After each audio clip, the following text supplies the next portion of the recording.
जय माता दी मित्रों, आपका अपने चैनल ज्योतिष ज्योति गुरु में बहुत स्वागत है। आज हम बात करेंगे देवशयनी एकादशी 2022 के बारे में कि यह कब पड़ रही है, 9 जुलाई या 10 जुलाई को, और किस तरीके से आप पूजा करें, पारण करें कि आपको भगवान विष्णु की कृपा प्राप्त हो और आपके ऊपर आशीर्वाद बना रहे, और किस तरीके से भगवान को सुलाएं, किस तरीके से पूजा पाठ करें। तो इस बारे में पूरी वीडियो आप शुरू से अंत तक देखें ताकि आपको संपूर्ण जानकारी प्राप्त हो सके और आप इसका लाभ उठा पाएं। और अभी तक आपने अपने इस चैनल को सब्सक्राइब नहीं किया है तो इसे सब्सक्राइब कर लें और बेल आइकन को भी दबाएं ताकि सभी नई जानकारी आपको सबसे पहले प्राप्त हो और आप उन सभी जानकारियों का लाभ उठा पाएं। शास्त्रों में एकादशी तिथि का बहुत बड़ा महत्व है, क्योंकि ये जो तिथि होती है ये भगवान विष्णु को समर्पित होती है और भगवान विष्णु की ही इस दिन आराधना करने के लिए शुभ यह दिन माना जाता है। और इस दिन भगवान विष्णु के साथ साथ माँ लक्ष्मी जी की भी पूजा करनी आवश्यक ही होती है ताकि दोनों का आशीर्वाद एक साथ ही प्राप्त हो। इस साल आषाढ़ माह के शुक्ल पक्ष की एकादशी जो पड़ रही है इसे हरिशयनी एकादशी या देवशयनी एकादशी के नाम से जानते हैं, और इसे पद्मनाभा एकादशी के नाम से भी जाना जाता है। मान्यता है कि इस एकादशी के दिन से चातुर्मास का भी प्रारंभ होता है और देवशयनी एकादशी के दिन से ही भगवान विष्णु 4 महीनों के लिए शयन के लिए चले जाते हैं। मतलब ये निद्रा की अवस्था में होकर 4 महीने के लिए शयन करते हैं, और इन 4 महीनों को चातुर्मास भी कहा जाता है। इस दौरान कोई भी शुभ कार्य, चाहे वह मकान से संबंधित हो, मुंडन हो, गृह प्रवेश हो, शादी ब्याह हो, किसी भी तरीके का कोई भी शुभ कार्य इन दिनों के दौरान वर्जित होता है। कोई भी इस तरीके के शुभ कार्य नहीं किए जाते हैं। और देवशयनी एकादशी को शास्त्रों में काफ़ी महत्वपूर्ण माना जाता है। यह इसलिए भी महत्वपूर्ण है क्योंकि इस दिन से भगवान शयन में जाते हैं और 4 महीने के बाद ही उठते हैं, और जैसे ही वे उठते हैं उसके बाद ही सभी प्रकार के शुभ कार्य प्रारंभ हो जाते हैं, चाहे फिर वे शादी ब्याह, मुंडन, गृह प्रवेश कुछ भी हो। तो जान लेते हैं कि देवशयनी एकादशी का व्रत 2022 में किस तारीख को रखा जाएगा, 9 तारीख या 10 तारीख। तो इसकी जो एकादशी की तिथि है वो तो प्रारंभ हो रही है 9 जुलाई को सायंकाल से 4:39 से प्रारंभ होगी, और यह एकादशी 10 जुलाई दोपहर 2:13 पर समाप्त होगी। लेकिन हमारे हिंदू शास्त्र के अनुसार, धर्मों के अनुसार कहा जाता है कि सूर्य उदय होने पर जो तिथि होती है वही तिथि मानी जाती है। इसलिए साल 2022 में आषाढ़ देवशयनी एकादशी का व्रत 10 जुलाई रविवार के दिन रखा जाएगा, और एकादशी व्रत के पारण का समय 11 जुलाई प्रातः काल 6:05 से होगा। तो इस तरीके से 6:05 से प्रारंभ होकर प्रातः काल 8:36 पर समाप्त होगा। तो यह एकादशी व्रत के पारण का समय है। और एकादशी तिथि जो देवशयनी एकादशी तिथि है, पंचांग के अनुसार इस दिन 3 मुख्य रूप से शुभ संयोग बन रहे हैं। उसमें से एक रवि योग है, क्योंकि यह रविवार के दिन पड़ रही है। शुभ योग हैं और शुक्ल योग बन रहे हैं। इन शुभ योगों में अगर पूजा पाठ की जाती है तो उसका 2 गुना फल प्राप्त होता है।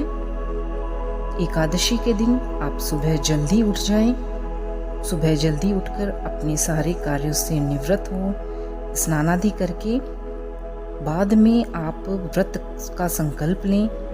अब एक साफ चौकी रखें, उसके ऊपर गंगा जल छिड़कें, भगवान विष्णु की और माँ लक्ष्मी की प्रतिमा स्थापित करें, भगवान को तिलक लगाएं, भोग लगाएं, दीप प्रज्वलित करें, पंचामृत से स्नान करवाएं।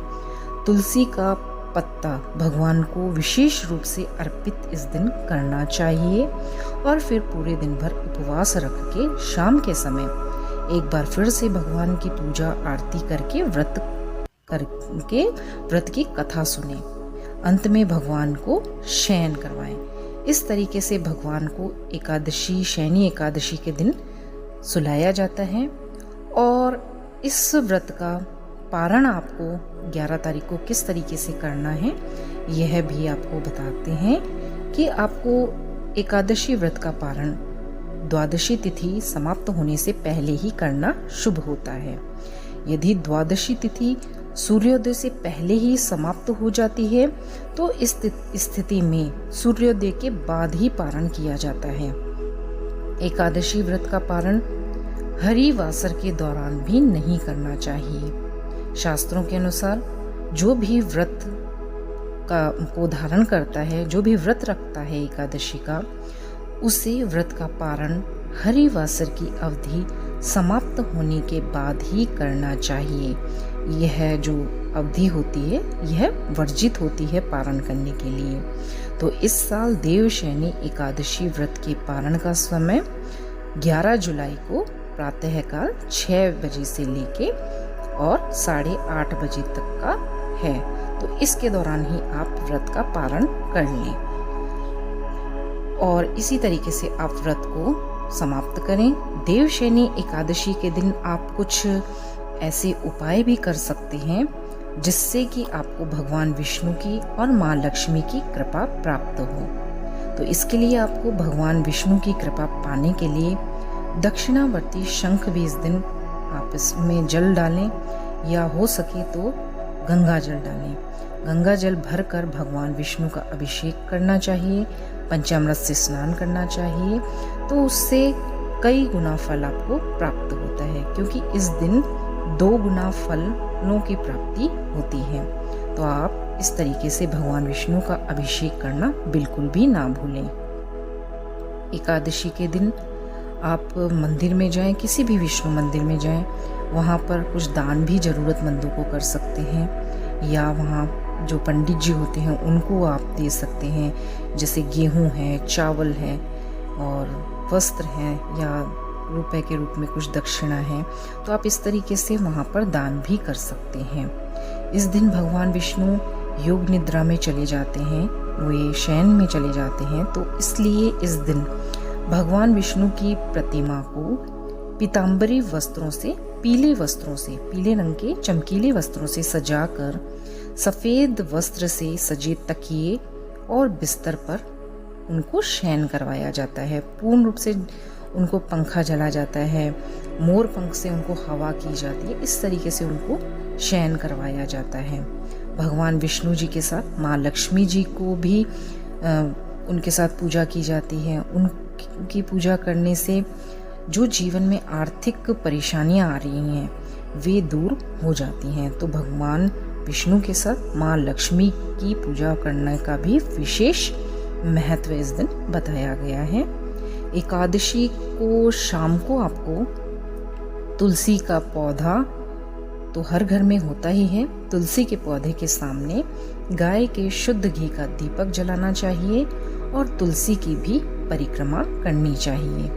आप 3 परिक्रमा भी कर सकते हैं, 7 परिक्रमा भी कर सकते हैं, 11 परिक्रमा, जैसा आपको सुविधा होती है उस हिसाब से आप तुलसी की परिक्रमा कर सकते हैं। तो इस प्रकार से अगर आप करते हैं तो इस दिन देवशयनी एकादशी से, और जब भगवान चातुर्मास में उठते हैं, चातुर्मास पूरा समाप्त हो जाता है, फिर भगवान जब उठते हैं तो तब तक के लिए इस तरह से आप उनकी पूजा पाठ करके उनको शयन करवा सकते हैं। अब आपको थोड़ा सा ये बता देते हैं कि पंचांग के अनुसार चातुर्मास कब है, कब से शुरू होगा। तो 10 जुलाई को रविवार को आषाढ़ मास की शुक्ल पक्ष की देवशयनी एकादशी जिस दिन पड़ रही है, उसी दिन से ही, जैसे ही भगवान को सुला दिया जाता है तो उसी दिन से चातुर्मास का भी प्रारंभ हो जाता है। और चातुर्मास के अनुसार इस एकादशी से ही भगवान विष्णु विश्राम की अवस्था में तो चले ही जाते हैं, साथ ही सभी प्रकार के शुभ कार्य भी बंद हो जाते हैं और फिर ये सभी शुभ कार्य भगवान के उठने के साथ ही 4 नवंबर 2022 को प्रारंभ होते हैं, जो कि शुक्रवार का दिन है। उस दिन भगवान विष्णु उठेंगे तो उसे देव उठनी एकादशी या देवोत्थान एकादशी के नाम से भी जाना जाता है। तो इस प्रकार भगवान विष्णु का शयन काल समाप्त होता है और उनके साथ ही सभी प्रकार के शुभ और मांगलिक कार्यों की शुरू होने की शुरुआत हो जाती है। तो इस प्रकार से ये पूरी अवधि की जानकारी आपको दे दी गई है। तो आशा करती हूँ आपको यह वीडियो पसंद आई होगी। वीडियो पसंद आई हो तो वीडियो को ज़्यादा से ज़्यादा शेयर करें, चैनल को सब्सक्राइब करें और वीडियोस को लाइक करना बिल्कुल भी ना भूलें। तो चलिए मिलते हैं नई वीडियो के साथ, तब तक के लिए नमस्कार, धन्यवाद।